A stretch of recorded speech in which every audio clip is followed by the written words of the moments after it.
Hello, I'm Heather, and this is another self-care video coming at you, so I'll get basically right to it. But one thing I wanted to say before we get started is that this isn't another thing just to add to the to-do list. This is something to make the to-do list easier to do. So I gently pull on my fingers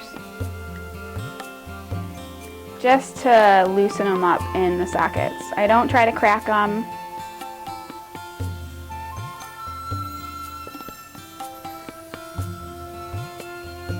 But I do try to stretch them and kind of put them in a position that they oppositely would be doing. So if I'm gripping my mandolin or my guitar, I am this way. So I just want to do the opposite. So I'm just gonna press my thumb back. Ooh. And you can breathe however you want, but I do recommend some conscious breathing along with your stretching, especially if you're taking this time to relax and enjoy your day. So I bend all my fingers back. Some people won't be able to bend this much, but some people will. Or maybe you'll get there. But everybody's built differently, so don't feel bad if you can't go past a certain point. And then I also take the fingers and I roll them around in the socket. Roll, let it roll, let it roll.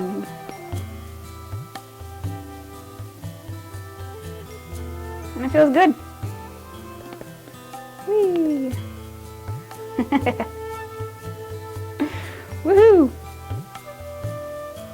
Alright, and then you just do it to your other hand. Gently but firmly, and for at least a few seconds. You can also do your vocal warm-ups if you're a musician that sings as well. And I say we always take in our instruments for tune-ups and we take in our cars for tune-ups, but we don't take our bodies in for tune-ups. That's why I also offer massages for musicians.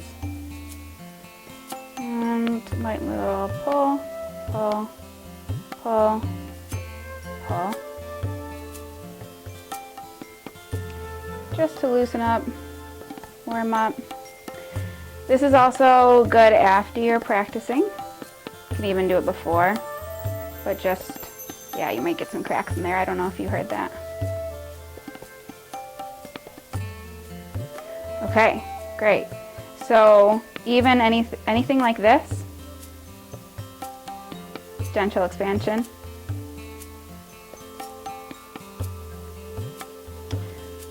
Somebody on YouTube actually said when they pull back their hands like this, they did it for about a year and their tendinitis went away.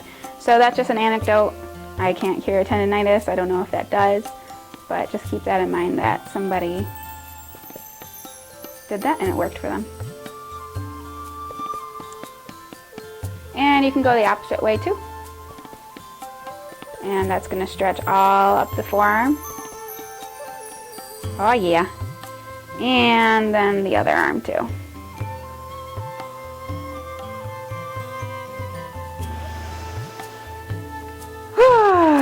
Okay, all right.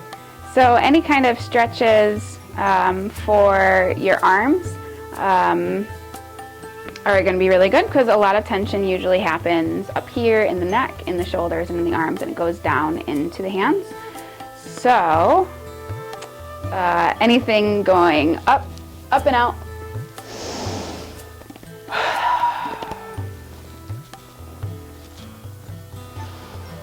And if you take your hands and clasp them in the back, many of you probably already do this, but this is also a really good stretch for you to do. And you can do some loosening neck rolls.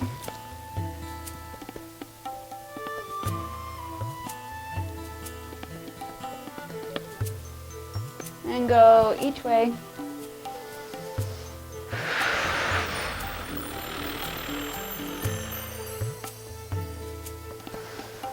All right, and if you can, twist your palm down.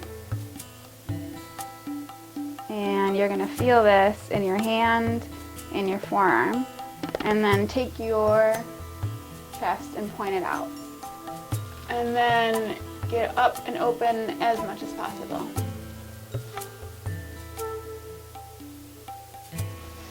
And you can do that with your other arm. I just take my thumb, put it on the back of my hand, and then push down and let gravity take its part.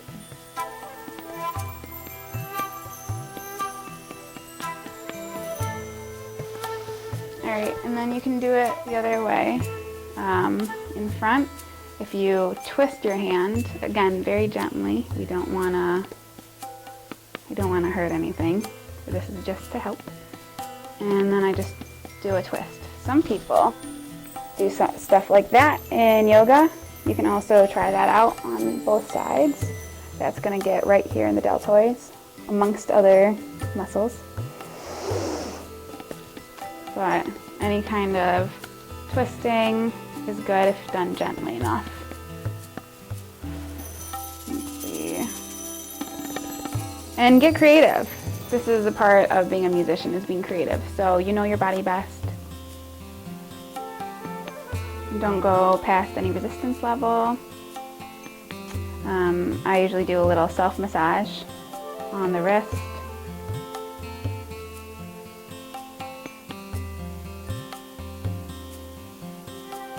And bend it back. Basically, we're always grabbing, so we want anything to bring back the muscles this way, to do the opposite action. Okay, awesome. So feeling loose. Even this is really good. Gotta shake it out. Just shake it out. Even when you're playing, if you're playing guitar, just take a minute to do something like that. Okay. So the idea is to get as close to the wall as possible and try not to leave any space between you and the wall, and then put your hand up at 12 o'clock. And then breathe. And then you're basically gonna crawl back to each setting on the clock. So even right here, it doesn't look like much, but it's stretching in my pecs and it's stretching my entire arm. Don't get alarmed if your arm does go numb. Just take it off the wall, do a little shake, and you'll be fine. That's a really good indicator to stop, because that means that the blood is going to be rushing to those parts of the body. So, not a bad thing. Just know when to stop. Okay, so I can go to 10 now, because I got a cue that there was some sort of release. And right there, that's pretty tough for me. I'm actually coming back off the wall, so that is pretty much my stopping point, unless I want to kind of adjust my shoulder and then get back to where my shoulder can handle it. So then I go to 3 o'clock, and 4 o'clock, 5 o'clock, 6 o'clock. Okay, and then basically you do that on the other side, and it's going to be really, really good for you. So anytime that you can do any kind of exercises to get you up and out, just doing this, just being grateful for being here and open yourself up to the sky, that's really good. I'm feeling it in my wrists and my hands. It's great. Gets you up, gets you out, gets you confident. Again, anything like this is really good if you're driving in a car and your right arm is usually the one strumming or bowing, whatever you're doing. You can even just put your hand right behind the seat and do a little stretch that way. So stretch that way. Imagine I'm in a car, I'm driving right now, okay? At least one hand on the wheel, okay? I don't want to cause any accidents. And you can put your hand right on the ceiling, that's really good. Switch, put your other hand on the ceiling, that's going to get all up in here. And just, again, get creative with it. You're a creative person, so just listen to your body. And that's it for today. Mwah.